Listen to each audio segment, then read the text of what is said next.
Stillmania is a gaming and hobby philosophy that I strongly believe in. It was coined in the 90s by Nigel Stillman, and I'm sure a bunch of you have seen this iconic picture from White Dwarf floating around over the years. But today on the Hobby Grotto, I wanted to go through the different points of Stillmania and see how many of these tenets I actually follow, and which ones are a little bit more tongue-in-cheek. Pick your army to just under 2,000 points. Now this is already a really easy one. We're starting off with a very easy Stillmania tenet to follow because 2,000 points is generally the most common size game that you play, and when you're selecting your army for 2,000 points, you want to be just a little bit under. So everyone's kind of doing this one. This is an easy one to follow. But moving on to number 2, write down your roster and never amend it again. This one, a little bit harder to follow. Now, I love the idea of writing your army list, and when you finish your 2,000 point army, just having it set, you can print out your roster or write it down and put it in the case, and that's just the roster that you use forever. But I'm a little bit of a tinkerer when it comes to making my armies, and I like to have the apps on my phone and be kind of making little adjustments. Oh, if I make this unit a bit smaller, can I fit in this or that or what have you? So that was a little bit harder for me to follow, but I really like the idea of it. I love the idea of finishing the army and then it being set, and this is just the list, and then you move on to your next project. So I'd like to try and follow that one a bit more, but it is a little bit challenging. Make sure it fits the background. Now, this is something that I really believe in when it comes to making your armies. You want it to fit in with the lore of the army. You don't want to just be like, oh, I'm taking this stuff because it's super powerful or it's the best stuff. I love the idea of theming your army to the lore and the background of the army, and I always pretty much try and do that when I'm building my forces. And I know, if you're a tournament player, what have you, maybe you're going to look for more powerful things, and maybe you're not going to kind of do things that way, but I think it's a pretty good rule to follow when you're selecting units or making your army. Try and always fit in with the theme of what you're doing and the theme of what the army is. But in saying that, when people do these weird, wacky armies that kind of stray from the theme, that's cool too. So again, this is another good idea, maybe a little bit harder to follow in practice, but I like it. This one's funny. Collect and paint the army, give it 3 coats of gloss varnish, then never touch it with a paintbrush again. I love the idea of this one. I just don't really like gloss varnish. I'm very big on matte varnish, but I do like the idea of finishing the army and not kind of going back and tinkering with it or doing bits and pieces, just putting it away in the case again. But I can't support this Stillmania because 3 coats of gloss varnish is not my speed. Yeah. Give every character a regiment and name. This kind of goes with the previous point of theming your army. I love the idea again of naming your units and naming your general. It just makes everything a bit more personable on the battlefield and makes you kind of think about your units and your characters and your army a little bit differently. And for me, that mainly stems from playing a lot of like D&D and games like Mordheim and stuff like that, where you have that character development as you kind of go through. And of course, because of that, naming characters and having a little story for your characters is very important. So again, I love this idea. Naming your army, naming your units, naming your characters, maybe even just naming your general is going to give you that kind of feeling that you're more involved with what's going on, and maybe you won't even be so reckless. But yeah, I really like that kind of style of giving everything a background. Do not even possess extra or alternative units, just stick with what you've got. Again, this is something that I feel like it does really kind of apply to the way I build my armies, because I like to use everything that I have painted in my army. I'm not one of those kind of guys who has different units for if I'm playing different people, or I've got like defensive units for this army or offensive units for that army. I'm going to tailor it. I pretty much, when I play, I want to use everything that I have and everything that I have painted. And if a unit that I've painted becomes no good, or they change the rules or whatever, I'm not really inclined to just remove it. I'm like, well, I painted it. I spent hours and hours painting it, so this is going to be in the army regardless. So that's another one. I kind of follow this one, I guess, to a degree. But there's nothing wrong with having a selection. If you've got, say, 2,000 or 3,000 points of your army, and you're playing 1,000 points, you're going to pick different units that are more applicable for, who you're playing. But I try and use everything I've got all the time. Make a carrying case that fits the army exactly. This is another one that I love, because I love making carrying cases. I know it's a bit strange, but I love making carrying cases for my armies. And these days, I mainly use magnets for storage and transport. But I still use foam for some things, like if I've got an army that has a lot of metal miniatures or something like that, I will often use foam still instead. And I like to try and bring everything down to the smallest box possible. So whenever I'm making an army, in the back of my mind, I'm always kind of thinking, how can I fit this into the smallest transport box possible? And it kind of becomes a little bit of a challenge for me. Fight every battle with the same army and never change anything in it. This kind of goes back to the earlier point of making the roster and never amending it. I like to kind of tinker a little bit, even though generally what I'm using is the same across every time I play. I'm mainly going to more tinker with the magic items, and if I need to include something that's maybe a bit more points, I might make a unit a bit smaller, whatever, but I'm not really changing my army too much. If I paint a unit of 20 halberdiers, for example, for my Empire Old World army, I'm always going to be using those 20 halberdiers. I'm going to find a way to use them in the game because I've painted them, and I want them on the table. Fight in big games with just your 2,000 points, and to hell with your odds. I love the idea of this again. Someone's calling you up and they're like, oh, let's play a 3,000 point battle, and you've only got 2,000 points, and you're like, you know what?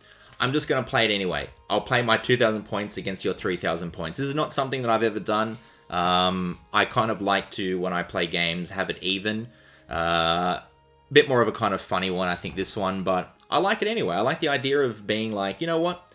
This is the army, and, you know, in history, armies were very rarely evenly kind of matched. So I guess it's kind of like a good kind of theme to be like, well, you know what? Sometimes we can play games with asymmetrical points. But I've never tried it. I might one day. We'll kind of see how we go with that one. Never vary or change your army in any way. Resist all temptation. So there's kind of a bit of a theme going on with Stillmania. You can see a lot of these points are kind of similar in a way where it's like, collect what you want and what you think is cool and what you like and what fits in with the theme of your army, and never kind of change it after that. Which again is a kind of a cool idea, which I like. I don't know how easy it is for people to follow that. When I'm changing my army, it's more like as I expand in points. So I usually, when I start an army, I'll start with like, you know, say 500 points or 1,000 points, and then kind of add from there. And the games I'm playing go up more and more from there. So I am kind of changing my army in a way, but it's to get to the 2,000 point mark. So I'm kind of following it. I'm kind of following it a little bit, but not in a crazy kind of way. Model every magic item on the character who carries it, no matter what it is.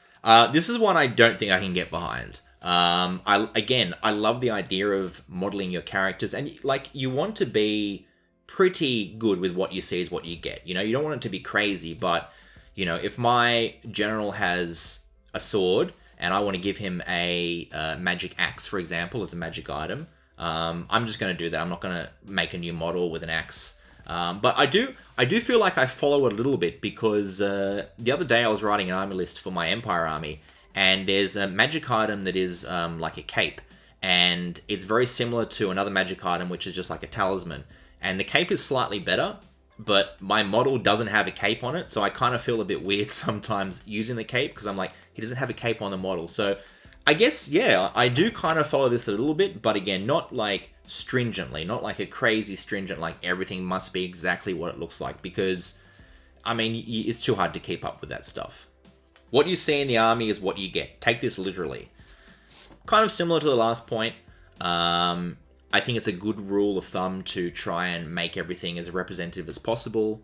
Of course, people use proxies for things and whatnot, but try and make it like, you know, you don't want to use like a piece of cardboard with just the unit name written on it. You want to put some effort in and have some models. And if you've got a cool idea where you're like, well, this represents this, and you can kind of explain it to your opponent, that's a lot better. But again, good rule of thumb, try and make everything so when your opponent looks at it, they're like, okay, it's not too confusing, because that's just like a respect for the other people, I think.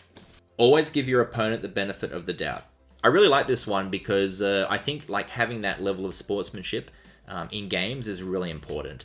And so if you come up against a rule, like it happens a lot in these games, you come up with a rule where you're like, I don't really have the same kind of, viewpoint as my opponent with this, and you might come to a kind of conflict. And the old kind of rule was like, roll a dice, and on a 4+, you're right. On 1 to 3, your opponent's right. And I like that as well. I like that idea. But I find generally when I'm playing games, it's just better to sometimes give your opponent the benefit of the doubt and kind of connected to that. If you are thinking about a rule where you're like, I don't really know how this goes, but when you think about the ruling, it's going to give you an advantage, maybe just play so your opponent gets the advantage. So much of Stillmania is just like respecting the army and respecting your opponent and just trying to make everything just like a nice, fun time, which I strongly believe in.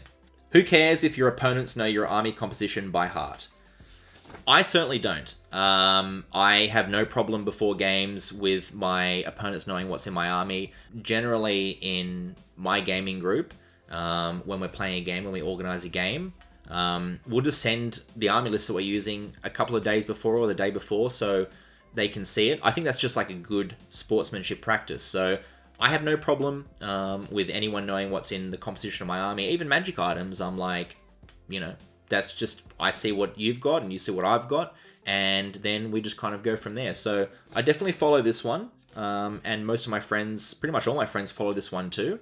And I'd like to hope that this is like a commonly followed Stillmania tenet.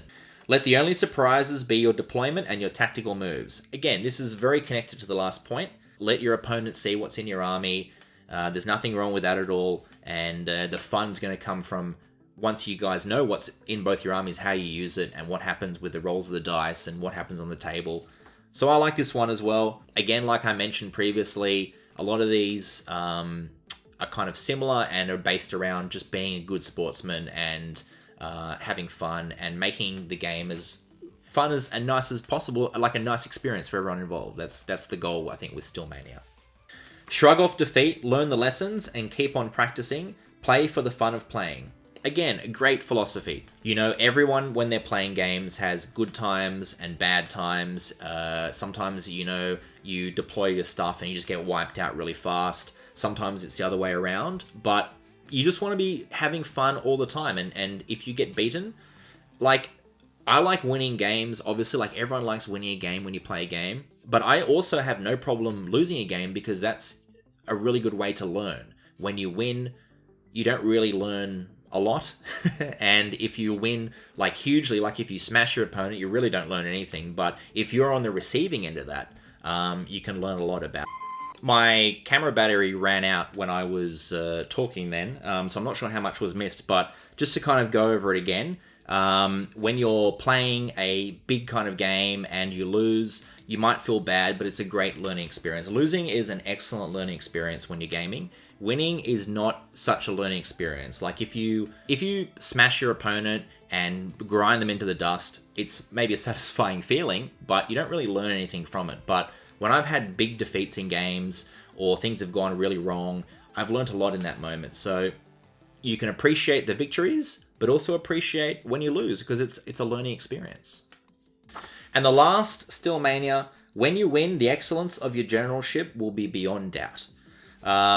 Again, I think that's, if you follow all the rules of Stillmania to as much as you can, and you try and be a good sportsman, and you don't kind of do dodgy things, and you don't kind of try and be like, oh, I'm going to wheedle this and wheedle that. If you just play in a good sportsmanshiply, I don't know if that's a word, but if you just play with good sportsmanship, when you win, you're going to feel a lot more satisfied about that. Particularly, this is apparent to me now because I'm playing in Old World Skaven, which is not really a good army in many ways. It's kind of a lower ranked army. But you know what? I don't let that bring me down. I just kind of look at it as in, if I win a game, I feel even better because I'm winning with an army that's kind of a bit harder to use and not as effective. So if you try and be a good sportsman and you've themed your army and you've painted the things that you like and you've done all that on the back end, when you win the game, it's going to be probably even more satisfying.